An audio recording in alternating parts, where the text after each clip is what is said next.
Géraldine Maillet s'est confiée sur plusieurs sujets qui la préoccupent dans l'édition de France Dimanche en kiosque ce vendredi 7 juin.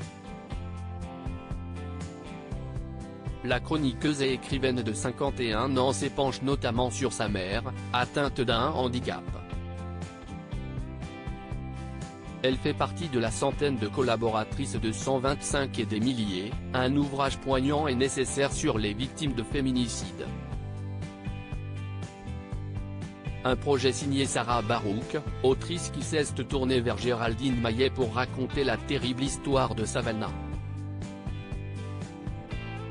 Cette jeune femme de 23 ans a été battue à mort par son ex-compagnon le 1er mai 2016. La chroniqueuse et écrivaine de 51 ans prête donc sa plume avec espoir de rendre visibles les invisibles, elle qui a connu une enfance difficile.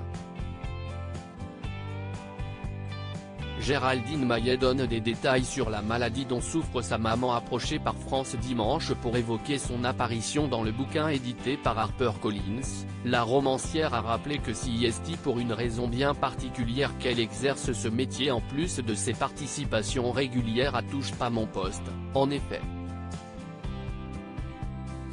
Si j'ai pris la plume à 13 ans, si c'est pour ma maman qui, atteinte d'une otospongiose, une maladie de l'oreille interne, commençait à devenir sourde, explique celle qui en avait déjà parlé dans l'émission de Cyril Hanouna il y a un an. Cette pathologie a, très tôt, bouleversé ses habitudes.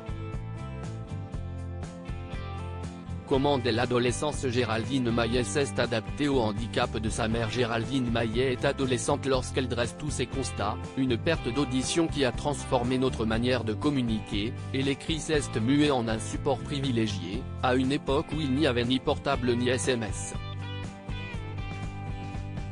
À l'âge adulte, la vedette des podiums trouve d'autres moyens pour garder contact avec sa mère. Je rédigeais des fax, lettres, carnets de voyage afin de lui montrer tout ce que je vivais grâce à mon métier de mannequin qui, pendant près de 10 ans, m'a emmené aux quatre coins du monde, indique-t-elle. Aujourd'hui, la compagne de Daniel Riolo est sûre qu'elle n'aurait pas écrit si ce drame personnel ne lui était pas arrivé. J'avais peut-être ce désir moi, mais je suis intimement convaincu que l'épreuve de ma mère l'a décuplé et légitimé. J'adore écrire des livres mais aussi des documentaires, films, pièces de théâtre.